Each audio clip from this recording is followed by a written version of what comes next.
Hello everyone, most welcome all of you to Education Rise. एक बार फिर से महत्वपूर्ण जो प्रश्न उत्तर हैं विभिन्न माध्यमों के लिए लेखन, वो प्रश्न आपके लिए लेकर के आया हूँ। ये अति लघुत्रात्मक से लेकर के जो बड़े वाले प्रश्न आएंगे उसमें आपकी हेल्प करेंगे। तो आइए जल्दी से बिना समय व्यस्त किए शुरू करते हैं। पहला प्रश्न है, जनसंचार के प्रमुख साधन कौन कौन से हैं? तो जनसंचार के चार प्रमुख साधन हैं। आपको लिखना है कि जनसंचार के प्रमुख साधन है, एक तो प्रिंट मीडिया, दूसरा है रेडियो, तीसरा है टेलीविजन और चौथा है इंटरनेट। ठीक है, नेक्स्ट आगे बढ़ते हैं। अगला प्रश्न है, जनसंचार का सबसे पुराना माध्यम कौन सा है? तो जनसंचार का सबसे पुराना माध्यम जो है वो है प्रिंट मीडिया। याद रखिएगा, प्रिंट मीडिया यानी जो पत्र पत्रिका है उसे प्रिंट मीडिया कहते हैं हम। तो ये प्रिंट मीडिया जो है ये जनसंचार का सबसे पुराना माध्यम है।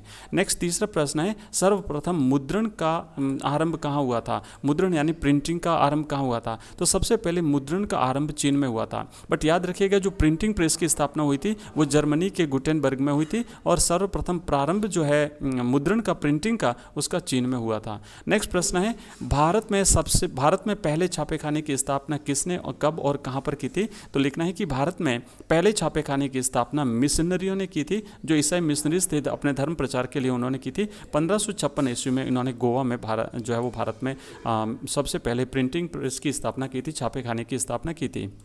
नेक्स्ट प्रश्न है, महत्वपूर्ण प्रश्न है, याद रखिएगा। उल्टा पिरामिड शैली से आप क्या समझते हैं? तो लिखना है कि उल्टा पिरामिड शैली में समाचार लेखन की उल्टा पिरामिड शैली में समाचार को 3 हिस्सों में बांटा जाता है। यहाँ पर लिखिएगा, आप इस तरीके से लिखना कि समाचार लेखन की उल्टा पिरामिड शैली में समाचार को 3 हिस्सों में बांटा जाता है, इंट्रो, बॉडी और समापन। इंट्रो जिसे मुख्य खबर कहते हैं, हिंदी में इसे मुखड़ा के नाम से भी जानते हैं, और बॉडी जो होती है इसमें घटते क्रम में समाचारों का ब्यौरा दिया जाता है, और समापन आवश्यकता अनुसार इसे छोटा या बड़ा भी किया जा सकता है। और विशेष करके जो रेडियो समाचार होता है उसमें समापन की आवश्यकता न के बराबर होती है। नेक्स्ट आगे बढ़ते हैं। अगर आपको हमारे ये सभी वीडियोस की पीडीएफ चाहिए तो इस वीडियो के डिस्क्रिप्शन में हमारे टेलीग्राम चैनल का लिंक दिया हुआ है। फर्स्ट वाला जो लिंक है उसे आप ज्वाइन कर लीजिए, वहां पर हमारे सभी वीडियोस की पीडीएफ आपको मिल जाएगी। आगे बढ़ते हैं। छठा प्रश्न है, टीवी पर प्रसारित खबरें किन किन चरणों से होकर के गुजरती हैं? मतलब टीवी में जो खबरें प्रसारित होती हैं उसके 7 चरण होते हैं। तो यहाँ पर आपको लिखना है कि टीवी पर प्रसारित होने वाली खबरें 7 चरणों से होकर गुजरती हैं, और ये 7 चरण हैं: flash, breaking news, anchor visual, anchor byte, live, anchor package. ठीक है, ये 7 चरण है, याद रखिएगा, टीवी में खबरों के 7 चरण। नेक्स्ट अगला है 7वां प्रश्न, जनसंचार के विभिन्न माध्यमों का प्रमुख कार्य क्या है? ये जो जनसंचार के विभिन्न माध्यम है, जैसे हमने देखा print media, radio, television, internet, इनका कार्य क्या है? तो जनसंचार के विभिन्न माध्यमों का प्रमुख कार्य है सूचना देना, शिक्षित करना और मनोरंजन करना। कोई भी सूचना पाठकों तक पहुंचाना, पाठकों को शिक्षित करना, पाठकों का मनोरंजन करना। नेक्स्ट प्रश्न है 8वां, जनसंचार के माध्यमों द्वारा किस प्रकार की भाषा का प्रयोग किया जाना चाहिए? तो आपको लिखना है कि सहज, सरल और जनमानस के बिल्कुल निकट हो, जिससे अधिक से अधिक लोग और हर स्तर के लोग समझ सकें। छोटे छोटे वाक्यों का प्रयोग होना चाहिए। ऐसी भाषा का प्रयोग जो है वो जनसंचार के माध्यमों में होना चाहिए। आगे बढ़ेंगे। नेक्स्ट अगला प्रश्न है 9वां, नई पीढ़ी में इंटरनेट के अधिक लोकप्रिय होने का क्या कारण है? तो आपको लिखना है कि नई पीढ़ी को अब समाचार पत्र पर समाचार पढ़ने में आनंद नहीं आता है। उन्हें स्वयं को समय समय पर अपडेट रखने की आदत पड़ गई है। आगे लिखेंगे, अपडेट करने की आदत पड़ गई है। यही कारण है कि नई पीढ़ी जो है वो इंटरनेट की दीवानी है। इंटरनेट द्वारा सूचना, विज्ञान तथा तकनीकी एवं सार्वजनिक संवाद का आदान प्रदान जो है वो कर सकते हैं। अगला प्रश्न है, हिंदी के किन्हीं 2 अखबारों के नाम लिखो जिनके वेब संस्करण उपलब्ध हैं। तो आपको लिखना है हिंदी के जो अखबार हैं इसमें आपको लिखना है कि जैसे जागरण, हिंदुस्तान, नवभारत टाइम्स, राजस्थान पत्रिका, दैनिक नवज्योति, दैनिक भास्कर आदि। अगला प्रश्न है, ब्रेकिंग न्यूज से क्या तात्पर्य है? तो लिखेंगे कि किसी भी खबर को फ्लैश अथवा ब्रेकिंग न्यूज़ के रूप में तत्काल दर्शकों तक पहुंचाना ब्रेकिंग न्यूज है। इसमें कम से कम शब्दों में केवल सूचना दी जाती है। ब्रेकिंग न्यूज़, ध्यान रखिएगा। नेक्स्ट आपको लिखना है कि किसी भी खबर को फ्लैश अथवा ब्रेकिंग न्यूज़ के रूप में तत्काल दर्शकों तक पहुंचाना ब्रेकिंग न्यूज़ कहलाता है। अगला है, रेडियो तथा टीवी जनसंचार के कैसे माध्यम हैं? तो रेडियो श्रव्य माध्यम है, जबकि टीवी जो है ये दृश्य और श्रव्य माध्यम है। ठीक है, लिखिएगा आप कि रेडियो जो है ये एक श्रव्य माध्यम है, जबकि टीवी जो है ये एक श्रव्य और दृश्य माध्यम है। नेक्स्ट है, मुद्रित माध्यम के छपने से पहले संपादक को किस बात का ध्यान रखना पड़ता है? मुद्रित माध्यम के छपने से पहले संपादक को आलेख में मौजूद सभी गलतियों और अशुद्धियों को दूर करना पड़ता है।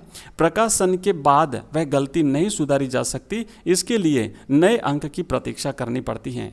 अगला प्रश्न है 14वां, मुद्रित माध्यम यानी जिसे हम प्रिंट मीडिया कहते हैं, इसकी सबसे बड़ी विशेषता क्या है? तो जो प्रिंट मीडिया है, प्रिंट मीडिया की सबसे बड़ी विशेषता शब्दों में स्थायित्व होता है, यानी शब्द स्थायी होते हैं, भाषा का विस्तार होना और चिंतन, विचार एवं विश्लेषण का माध्यम होना और संग्रह करने की सुविधा है। नेक्स्ट अगला प्रश्न है, मुद्रित माध्यम के अंतर्गत कौन कौन से माध्यम आते हैं? तो जो प्रिंट मीडिया है इसके अंतर्गत आता है पत्र पत्रिका आती है, समाचार आता है, साहित्य आता है, ये सभी इसके अंतर्गत आते हैं।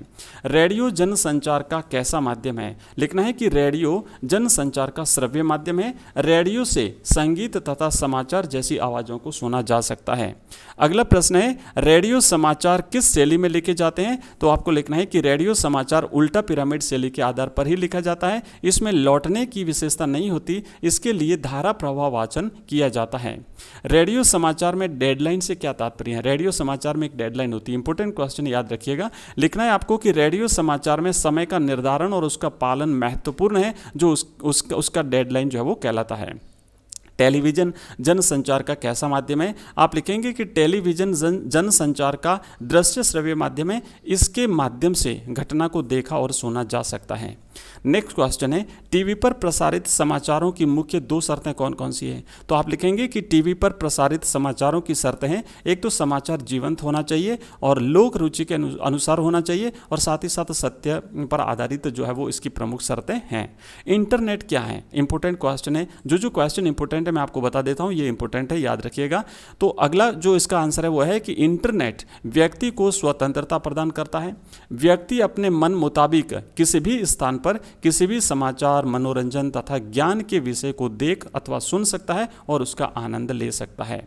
नेक्स्ट क्वेश्चन है, एक बार फिर से इंपॉर्टेंट है, याद रखिएगा। इंटरनेट पत्रकारिता से आप क्या समझते हैं? लिखना है आपको कि इंटरनेट पत्रकारिता समय की बचत के साथ साथ उसको पढ़ने तथा उससे जुड़ने और संग्रह करने की सुविधा देता है। यह आज की युवा पीढ़ी का सबसे पसंदीदा क्षेत्र है।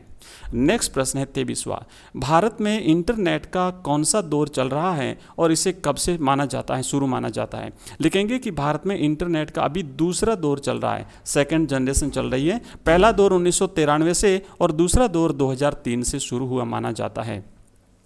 ठीक है, नेक्स्ट ये और कुछ प्रश्न हैं और इसी के साथ मैं इस वीडियो को क्लोज करता हूं। अगर आपको नेक्स्ट किसी अन्य टॉपिक पर वीडियो चाहिए तो आप मुझे कमेंट बॉक्स में कमेंट कर दीजिएगा। थोड़ी देर में मैं आपके लिए एक पत्र, अर्धशासकीय पत्र और इसके अलावा विज्ञप्ति, ज्ञापन, जो भी ये वाले चैप्टर हैं वो थोड़ी देर में आपको मिल जाएंगे। Thank you very much.